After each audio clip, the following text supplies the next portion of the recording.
Hey everybody, Jeff Highland here with the Highland Group at RE/MAX Mountain Properties. Want to give you the numbers for June 2022. As you know, we track these numbers and stay in touch with them each and every day, every month, and want to give you the latest numbers and what's going on in our market today.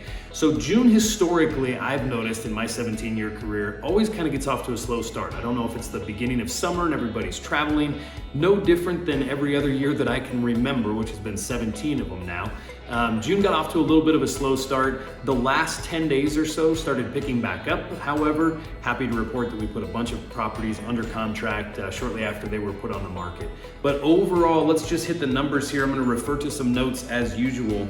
Our inventory started June 1 at 488 site-built single-family homes on the market. Now, as of July 1, it's at 683. So we are still seeing that increased trend of listings coming on the market. So inventory is continuing to rise. As far as our buyer activity for June, we had 256 homes go pending, which actually is down 30% compared to June of 2021. So what is that a factor to? What is it attributed to? Again, we're talking about those interest rates. You know, the interest rates have effectively gone from 3 to 6%, which means that the cost of a traditional 30-year mortgage is roughly about 50% more than it was 12 to 18 months ago, maybe less. So what we're seeing now is buyer perception, looking at the market and saying, oh, well, the market's soft, we can come in, offer much less. And we still have sellers out there that are still thinking that, we are still in the market that we were in 12, 18, 24 months ago, which we're not. Case in point, last month for June, average prices for site-built single-family homes in Prescott dropped down $21 a square foot to $337 a square foot for the average. Now that takes into account every site-built single-family home in all Prescott zip codes. For the overall MLS, it dropped by about $11 a square foot. That is the first time over the course of the last 12, maybe 24 months, where we have actually seen that trend reverse in terms of the average cost per square foot. So we've been seeing lots of price reductions. It's not uncommon when I do a 7-day look back in the MLS to see that 25% of our inventory on the market has been price reduced in the last 7 days. Now, does that mean that our market has changed 25%? No, it doesn't, because a lot of those listings started high, still thinking that we were in that market that we've been in for the last year or two, and trying to test the market, and then eventually coming down after 2 weeks, 30 days or more. So we are seeing a lot of price reductions. You're probably seeing that as well.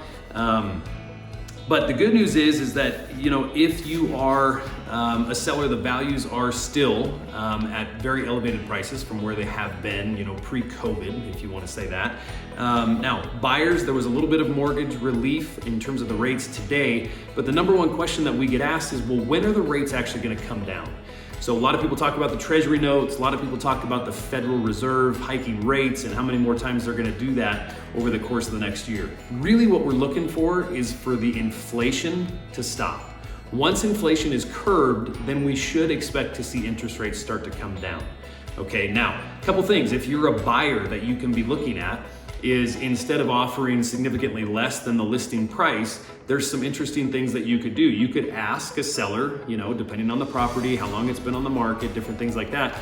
You could ask for some closing cost assistance to buy your rate down.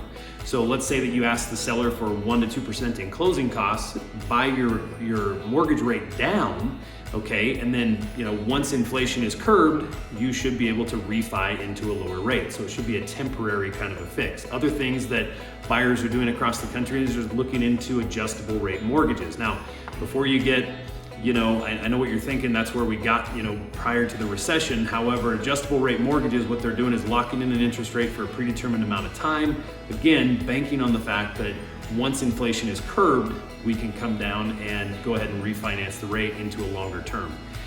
One of the interesting things that we're seeing in the market that's different, certainly, from the Great Recession, if you will, is that virtually everybody in the country has had an opportunity to refi their current mortgage rate. Most people are at 2.5%, 3.5% interest rates. So what we're not seeing in this market is people that are in trouble. Almost everybody has positive equity. Almost everyone is locked into a 30-year, very low interest rate. So that's one thing that's kind of curbing the runaway, if you will, of new listings coming on the market. They're happy in their home, they have a very comfortable payment, and they're not forced to sell. Okay, so those are some of the key takeaways for the month of June 2022.